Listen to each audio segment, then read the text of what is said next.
la historia que nos toca vivir, ¿no? Como vecinos que somos geográficamente, ¿no? Nos quedamos donde Santana es hecho prisionero, es tomado al tratar de controlar la sublevación de aquellos lugares, y para recuperar su libertad en mayo de 1836 firma con los funcionarios del gobierno interino de Texas 2 tratados de Velasco, uno público y el otro secreto. Con este último, el territorio tejano quedó como un país independiente. Y bueno, esta es la parte de Santana donde la historia de alguna manera le señala como quizás el causante, por lo menos como alguien que tuvo que ver en que México perdiera estas partes de su territorio, ¿no?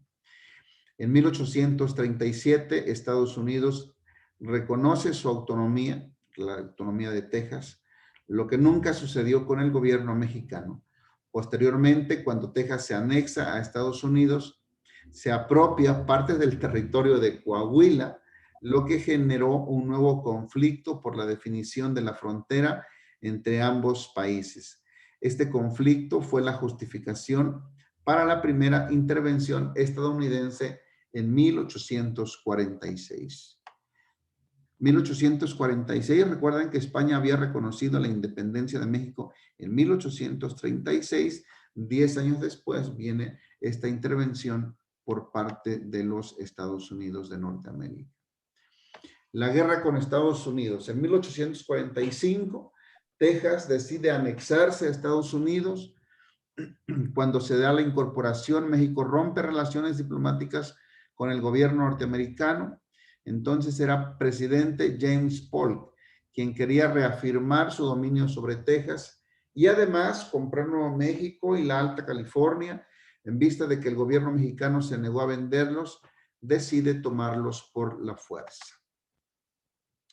Por estos motivos y con el pretexto de que las tropas mexicanas habían atacado a los americanos en el territorio en disputa, el 11 de mayo de 1846, Polk pide al Senado declarar la guerra a México, aludiendo 2 causas principales: el incumplimiento e insultos constantes de México, el derramamiento de sangre norteamericana en suelo norteamericano, lo cual era falso, pues esas tierras todavía no pertenecían a Estados Unidos. El 13 de mayo de 1846, Estados Unidos declara la guerra a México. La invasión, que empezó por la toma de Matamoros, Tamaulipas, duró 2 años. En la guerra, los norteamericanos obtuvieron varias victorias. Angostura, en la que Santa Anna se retiró por falta de abastecimiento, a pesar de que las fuerzas de ambos ejércitos eran equivalentes. Yo creo que aquí, digo, es necesario comentar un poco que si bien Santa Anna, la historia le señala como, si no el causante, sí quien tuvo que ver en esta pérdida de los territorios, también hay que reconocer que le tocaron momentos en su carrera militar, le tocaron momentos bastante álgidos y difíciles de enfrentar, ¿no? Tuvo que hacer frente a diversas batallas y creo que también la historia debería de mencionar un poco más de esto hacia la persona de Santa Anna, ¿no? No es fácil estar en constante situación de guerra, ¿no? Cerro Gordo, cuando el ejército estadounidense se dirigía a la Ciudad de México para tomarla, Tabasco, Puebla, son lugares donde tuvo intervención el gobierno, el gobierno, el ejército de Estados Unidos, ¿no? Convento de Churubusco y otra más que nosotros conocemos muy bien, ¿no? O que hemos escuchado mucho, Chapultepec, donde vencieron a los jóvenes cadetes del colegio militar que lucharon valerosamente. Después de esta última victoria, el 15 de septiembre de 1847, el ejército de Estados Unidos tomó la capital de México e hizo ondear su bandera en el centro de la ciudad. Digo, esto sí es lastimoso, ¿no? Santa Anna renunció a la presidencia y su lugar lo tomó Manuel de la Peña y Peña. En febrero de 1848, con un país agotado, el gobierno mexicano, a cargo de Manuel de la Peña y Peña, firma el Tratado de Guadalupe Hidalgo, en el que se confirmó la independencia de Texas. México pierde más de la mitad de su territorio, lo que son actualmente los estados de Arizona, California, Nevada, Utah, Nuevo México y parte de Colorado. Wimont, ese lugar no lo había escuchado, no lo referencio en Estados Unidos, Kansas y Oklahoma. Estados Unidos recorrió sus límites hasta el río Bravo, haciendo un pago de 15 millones de pesos. Bueno, esta es parte de la historia de cómo México pierde esta parte de su territorio, ¿no? Con Estados Unidos. Éramos un país bastante muy extenso. En la actualidad todavía somos un país que en relación a otros países somos un país bastante extenso aún, ¿no? Es difícil. Yo tengo un amigo que es de ascendencia italiana. Él creo que ya es nacido aquí, allá por la zona de Monterrey. Y él me decía, México es un país bastante grande, ¿no? Dice, Italia, para ir de un lado, no en sus extremos más amplios, sino en los más angostos, ¿no? Dice que lo recorría, ¿no? Pocas horas, ¿no? De ir de un lado a otro de Italia, ¿no? Y me decía, no sucede lo mismo en México. Él le gustaba mucho platicar de esta parte de la riqueza geográfica que tiene México, ¿no?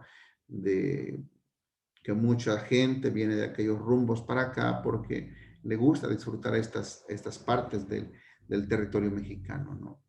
¿Algún comentario hasta aquí?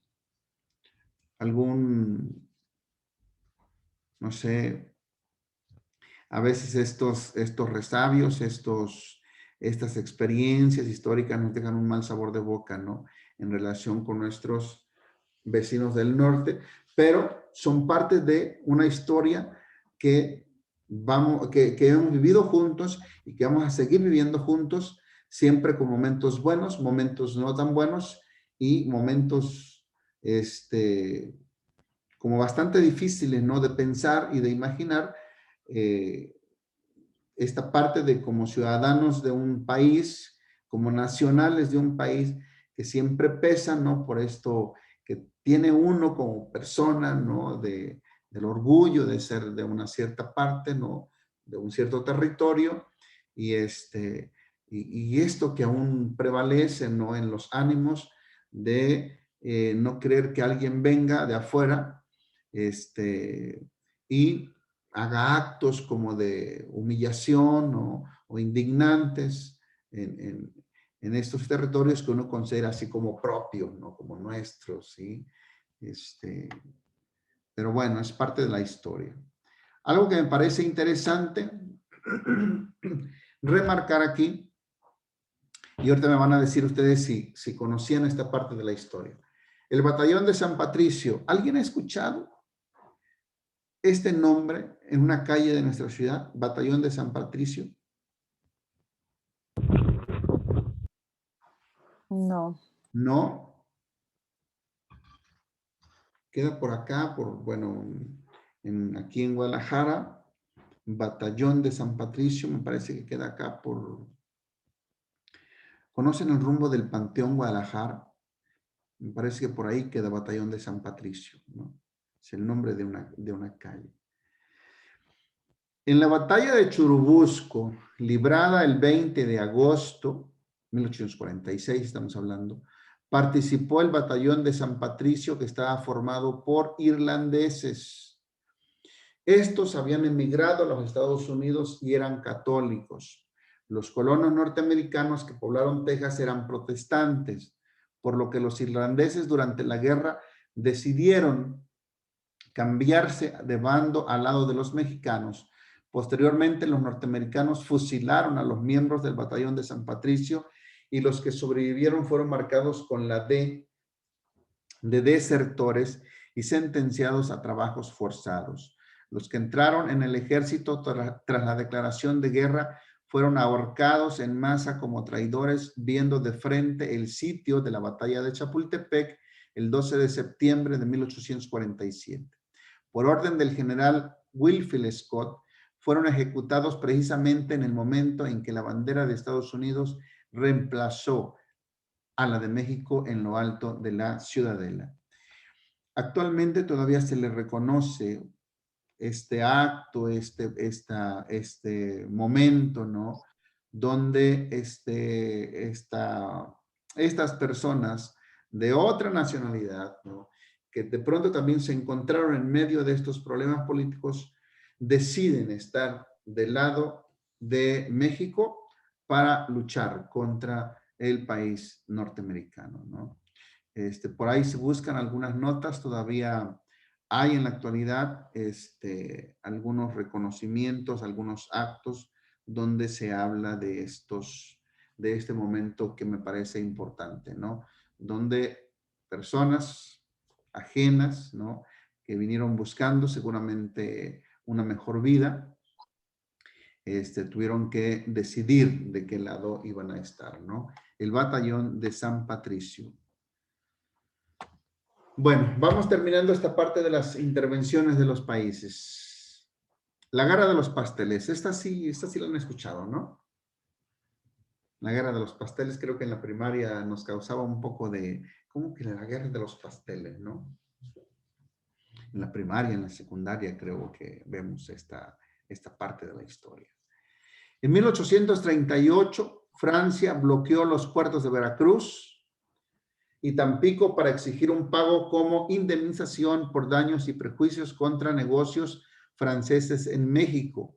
El contraalmirante Charles Baudin, plenipotenciario de Francia, reclamaba el pago de 600,000 pesos, alegando que las revueltas cotidianas de la vida nacional habían causado pérdidas considerables a un pastelero de Tacubaya y a otros comerciantes. Como México no pagó, la escuadra francesa bombardeó y tomó el fuerte de San Juan de Ulúa en Veracruz, y de esta manera se declaró la guerra entre México y Francia el 30 de noviembre de 1838.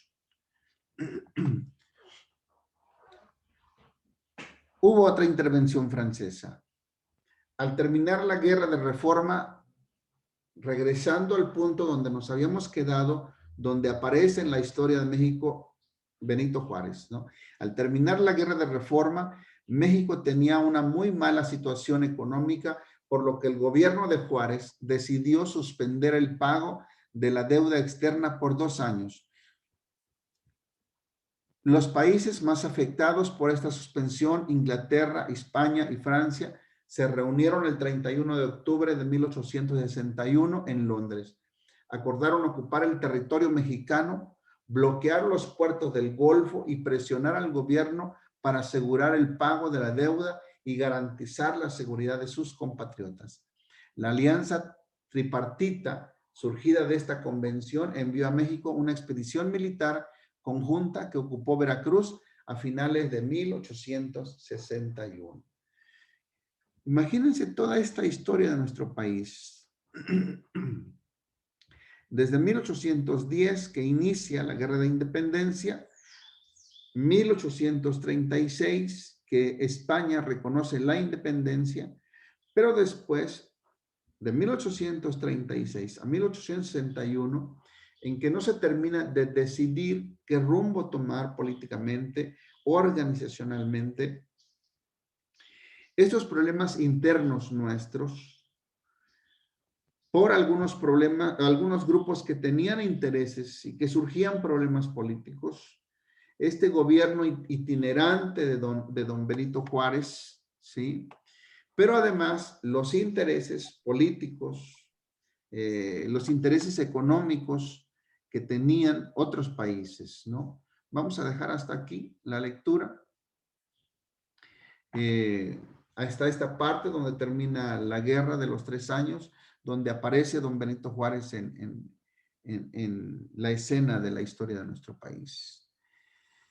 Les encargo la lectura de El laberinto de la soledad, estos 2 capítulos, el 2 y el 4, y a partir de ahí, bueno, que hagan un resumen con sus propias palabras, ¿no? Una síntesis con sus propias palabras acerca de lo que les gustó, no les gustó, qué entendieron, si están de acuerdo con Octavio Paz, si no están de acuerdo, qué les parece la forma en que él describe, en que él dibuja esta forma de ser del mexicano, si están de acuerdo o no, por qué no, o por qué sí, ¿no?